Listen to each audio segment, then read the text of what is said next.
Hello everyone, so today we're gonna go over chapter number 6, which is gonna be the network services.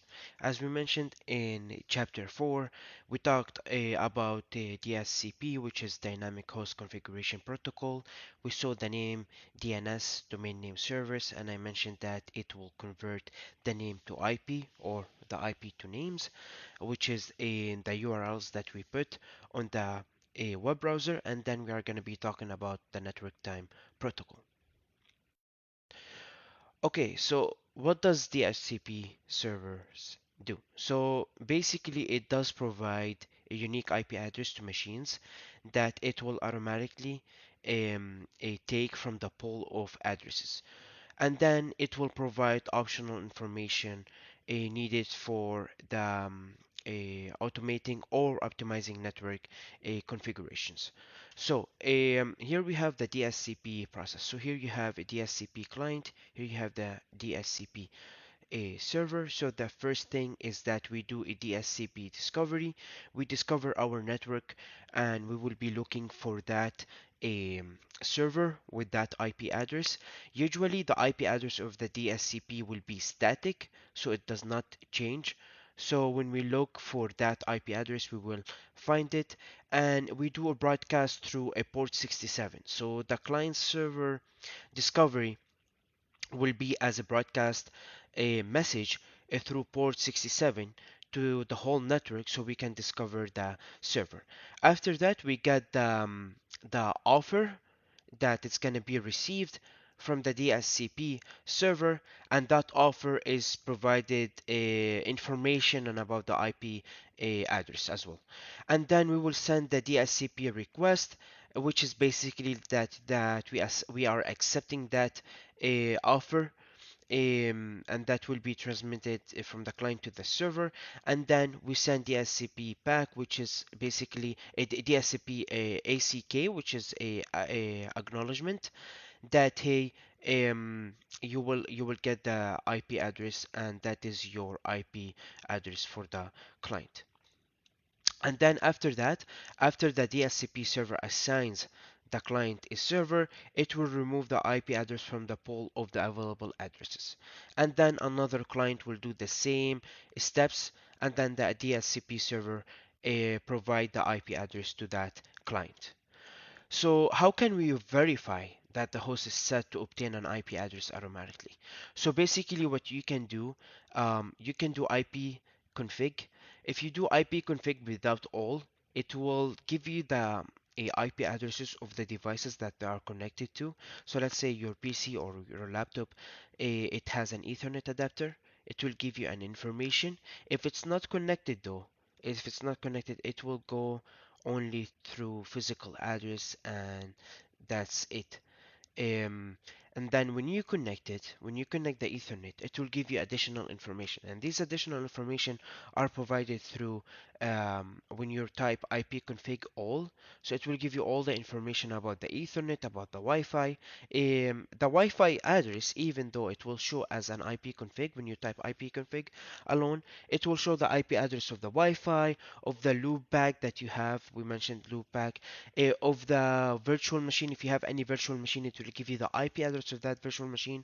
For example, if you are having the VMware, or the VirtualBox, it will give you the IP address of these. Um, but when you put all, it will give you more information, and these will include the DSCP enable and the auto configuration enabled. So it will say yes or no. That's when you have DSCP enabled. So that's how it looks. The same thing. This is for Windows. The same thing with a Linux, but instead of ipconfig, you will put ifconfig, and it will provide all the information needed. Now, sometimes a PC, a new PC that wants to have an IP address but is not, it will fail. Why? Because the DSCP server will be down. So this can happen. First reason, our first error, that the DSCP server is down. A second one, the connection between the DSCP server and the network is damaged. And the third, sometimes you cannot do a broadcast message somehow on the network, and or maybe the port is blocked. The port 67, as we mentioned before, that we use it. Maybe the port is blocked, a firewall issues, and here we have a connection from the host to the network switch is not working. So that is, it falls under this point basically. When the port is not working, you have firewall issues, incoming and outgoing from the switch or from the router. So sometimes the DSCP request failed due to these issues. Scope options. So as we mentioned before, that we have an optional information that we can add to that DHCP request, so that you can put automatically, or set automatically a default gateway, a DNS server. This is very important. Windows, also Windows Server, and the voice virtual LAN, a voice VLAN. So you can put these information, like additional information, when you request the DSCP configuration. Now, here we have the domain name services, which is short for a DNS. A DNS server, it looks like a phone book for internet, but contains bunch of names and IP address, where it like millions and millions of IP addresses and names. In names, we are talking about the web servers in names. So for example, Google, actually it has an IP address, and when you type Google, it converted to an IP address, and that's how we go from server to a server. So basically, it lists public websites and searches for their IP addresses, and a client initiates the search by placing a website. You see here a website URL in the browser. So basically, you can put the IP address of Best Buy, of YouTube, of Facebook on the web browser, and it will go through. That's if you know the IP address. And sometimes it does not go through the domain name service. If you put a name, which are the names that we can understand as humans, it will convert it to a number, to the actual IP address, and then it will go to the server itself, which is the website that we are trying to connect to, or to browse. So here's the internet history of the name resolution. So in the early days, it was manual resolution. So basically, every machine gets you can configure the machine individually and manually, which is time consuming. And as the internet is getting broader and bigger, so it will be impossible to put that manually for each machine. So then we have the Windows Internet Name Service. This one was good for for a small number, which here we have like 100,000. We have 100,000 names. Yeah, it can handle it. Windows Internet Name Service will handle it, and then it will add the IP addresses and the name to that. Basically, a phone book. So it's very similar to a phone book.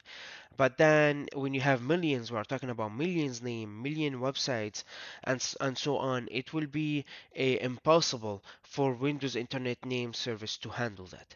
So then we came to the DNS Domain Name Service. It uses the hierarchical structure and can be expanded almost indefinitely. So you can have multiple DNS servers. You can have DNS server on your local area, and then maybe you can have a DNS server as the broader network. So basically, you can have multiple domain name service, and these all be connected together. So here's an example where you have a DNS process. Basically, you have a support.microsoft.com in here, and then here you have user1, netplus.com, and so on. So you have a client in here. um, this client wants to get, how do I get the to support Microsoft.com. Now here we know that all these DNS servers are connected to each other, and this one, they have it on the list, or they have it on the table, that hey, a DNS that hey, DNS.com is connected to the root DNS server, and so on. So basically, the client makes a query, inquiry, and then the requests are repeated as necessary to discover the needed IP address. So basically, you have a DNS resolver that returns the IP address information to the client through all of these DNS servers. So that's how you go from DNS to another, and that's how we have multiple names and millions of names and millions of IP addresses. Now, it's very important that these are all static, and especially the root servers for DNS infrastructure. So here we have a 13 geographically placed root name servers, and these 13 are absolutely static IP addresses known worldwide and cannot be changing these IP addresses. So it's not like having a DSCP server that if one of these root name servers shut down for one of the reasons, it will turn on back and it will have different IP address. No, it's not happening. All these 13 root name servers are static IP addresses and they are known worldwide. Now, these are often protected by armed guard. All servers known what all other servers know. These are all known, and the most important thing is that we have a stable root name servers. It perform as it should be, and it's 100% secure. So these are very important. Now, what are the main root servers of the internet? They are simple. So basically, um, you have them cached in here, and so here, as you can see on the Windows server, you have from A to M, so A, B, C, D, E, all of them .root servers.net, and they have these IP addresses. So these IP addresses are static and they will not change at all. So here, as you can see, NS is the name server. A, that means it's the address. When you have a triple A or 4A or 3As, that means it will provide the IPv6 address. But when you have A alone, you will have the IP address. So here we have A to M. So here you see M. Here's the IP address. Here we have the same IP address and is not changed whatsoever. So here we have a 198.41.0.4. Here we have the same thing in here. So these addresses are static and they do not change the IP address. So basically, if you put a ping on the command line on Windows or Linux, if you can ping this server, you can ping that server and it will send you back that hey, this is the root servers that we have on the net, on the internet. So here we have the domain name a service tree. So basically you have the root. The root is considered as a dot. So that's why we have google.com. You have you have .org, you have .net, you have .gov, a government. So here you have .com, org, organization, government. .com is can be under Microsoft, Google, YouTube, Best Buy, Facebook, LinkedIn, and all of these.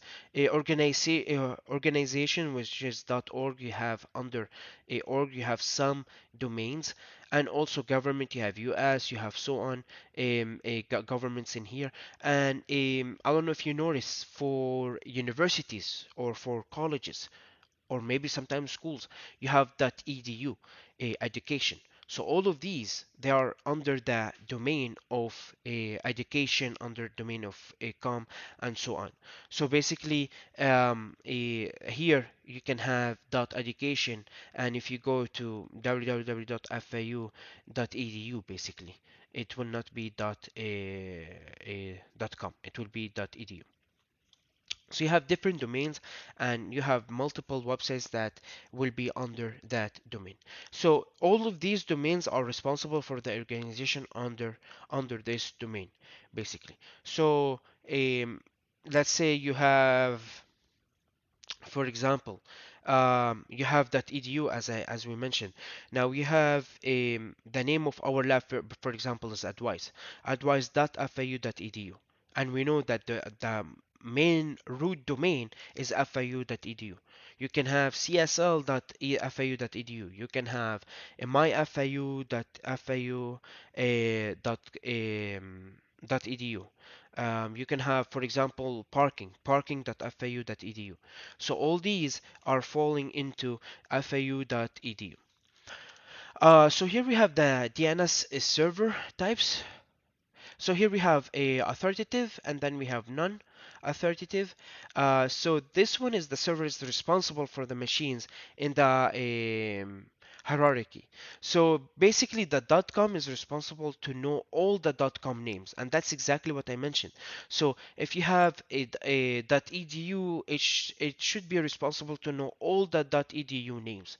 You have Microsoft.com, a domain name server is responsible to know all the names that end with Microsoft.com. So basically, here you have username.microsoft.com. This one, it should know all the domain servers. So it should know username, it should know the password.microsoft.edu, sorry, .com. It should know all of these that comes before Microsoft Office, and these all be known through the name that end with the Microsoft.com.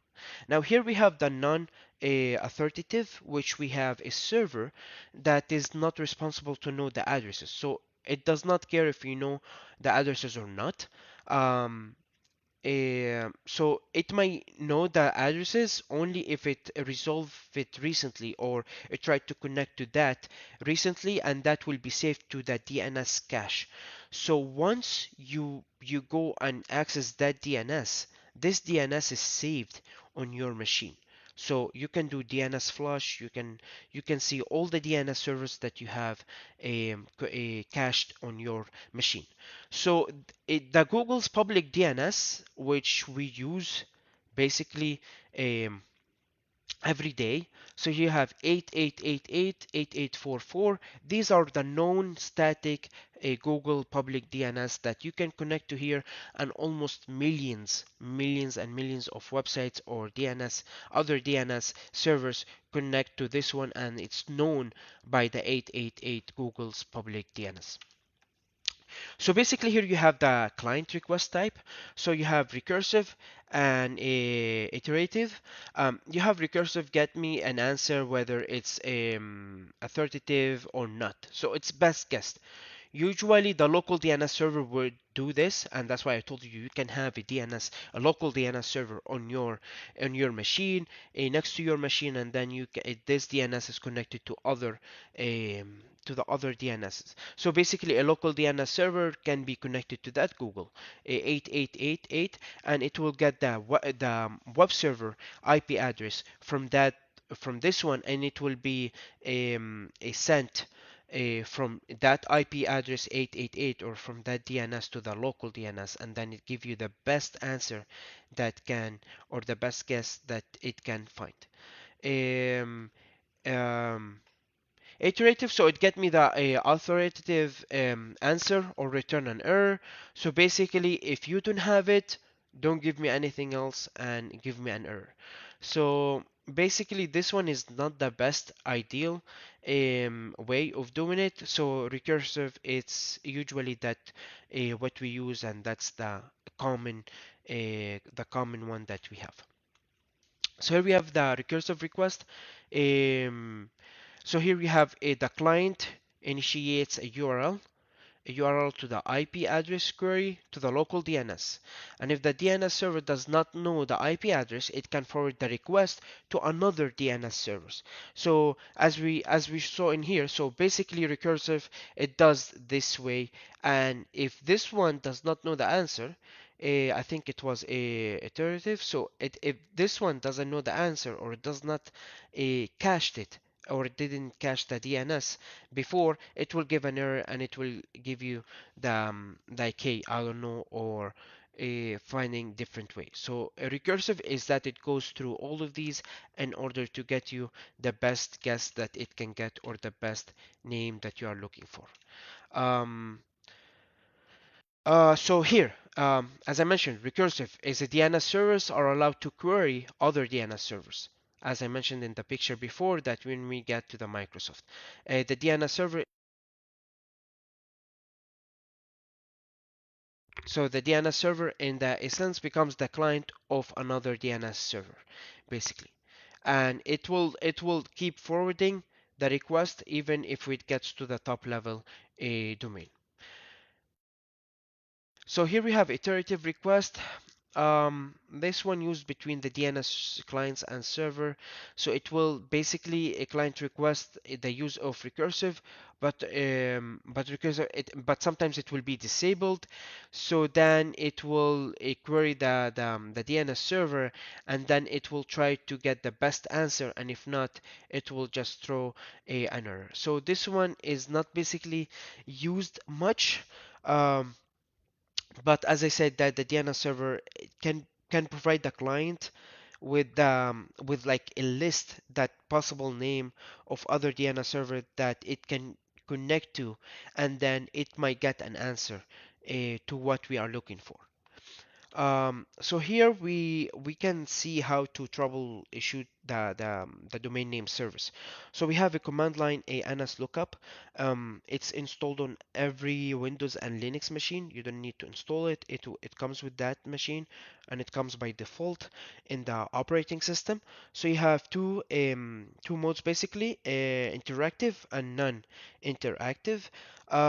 So basically these the name server is responsible to the nslookup command, and it will look for the name database information, and then contact the higher authority name service, and then send it to you basically. So you can put nslookup and then google.com. You can put nslookup space a website that you wanna do, like fau.edu, for example, or your own website.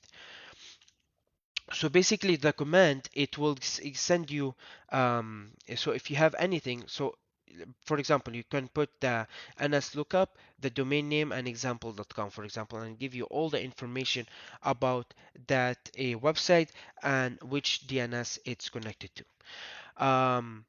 So here we have interactive, in which when we use the nslookup, the ns is short for a name server, um, and then you can put the level a domain .com, .uk, .us. Sometimes you can put this domain. It falls under so many domains, and then you can put the server. Which is a.rootservice.net, and you can put your example.com or whatever website that you want to have, and then you will get a bunch of information there. So here we have multiple commands and options that you can use. So here when you set the options, so you can put all, you can put the domain, you can put the name here, root, the timeout, the class. You can have so many options in here that, for example, you can put -a or -d, in which it will list all the recorded the records that you have in the DNS cache and so on. So you have multiple options that you can use when you use NS lookup. Uh, Here are the types. As I mentioned before, that when you have A, it will provide you the address, and this is the IPv4 address, and we know how it looks already from chapter number 4. And when we have a which is 4 times or 3 times sometimes, it will provide you the IPv6 address, and then you have the CNAME, the alias name. You can have the NS is the name service. You can have a text. You can insert a text in the DNS a server. I remember I was taking a course about domain name servers and so on. So you can create your own domain name and have a text that, hey, this is my own domain name. You can use it, or that's what you get when you try to do NS lookup. So you can insert a text, an information as a record on your DNS. So basically here, when you do nslookup example.com or whatever website you have, so here it gives you the server that you are using, the IP address, and then it will give you the non authoritative answer, or sometimes it will give you the authoritative answer in there, and it will give you the bunch of addresses that you can use in order to get to that website. So here they are using multiple DNS servers basically, and multiple ways in order to get to that web browser service. So here we have the local DNS cache file. Do you remember when I told you about the cache? So once you try to connect to that DNS server, it is cached already on your system and the IP address is saved. So basically here when you do ipconfig display DNS, it will give you all the DNS servers that you have in here, and or the one that you try to connect to. So basically here you have what faculty ecpi.edu. So here you see this one is the .edu one, and here you can have faculty.ecpi.edu. So now ecpi.edu is responsible to know all the names that comes before that, which is this one. So maybe here you can have the ECE, Engineering Computer Building, for example. Sorry, Electrical Computer Engineering Building, for example. ECE, you can have this one should be known by this domain. So basically, if you wanna clear all the DNS cache, this one we do it a lot when we try to do performance evaluation or getting a certain result of the DNS. So you do a flush DNS and it will delete all the DNS, and then you can get the time of it, in which when it's not cached and when it's cached. So basically, it will have milliseconds basically when you do flush DNS and try to connect to it again. Um, so here we move to the network time protocol (NTP). It's very important. I don't know if it happened to you before, but for example, I had a Raspberry Pi. A Raspberry Pi was turned off for like a week or 2 weeks, so there was no power there. And then when I started again, the date and the time was completely off to which day I was using it. I tried to go to Google Chrome in order to go to one website. It says, hey, the time it does not align with the time or the date that you are in. Please sync your device with the time. So basically, this one is what we use for network time protocol, that in order to sync all the devices, and sometimes you cannot even access the internet if the time is off on your PC, your laptop, or any IoT device that you are using. So NTP is very important. Um, Also, it in security wise, it helps to prevent spoofing and certain kinds of attack when the right protocol are used. So basically, the NTP server can be you can have it on the Windows or Linux, so it can be a standalone device. It provides the correct time to all the devices. That's why it's very important to have it. And then when you sync with the time, the device will be synced with this protocol or with this server, and the server will have the right date and the time for your device that so it can be synchronized. So here it will be the time server that is synchronized with the national standard. So as soon as you click sync, so for example, here we have configuring Windows to use NTP. So you can go to the settings, home, date and time, and here you see here synchronizing your clock. So it will connect to the NTP server basically. So here you see this is the NTP for Windows. So the time server is using time.windows.com. So now Windows.com basically an actual DNS a server, that it should know the other domain which is time.windows.com. So that's how you see how that's how you connect the DNS with the NTP and so on. As soon as you see stuff like this, you start connecting everything together and everything you learn, so you can understand what's going on. So basically, go back to the NTP server. Here we have this server, a time.windows.com. as soon as you sync now, it will sync the time which we have it will set the time automatically and sync the time with the national standard a server that we have, or that with that protocol. So that should be it for chapter 6. Please let me know if you have any questions. You can email me.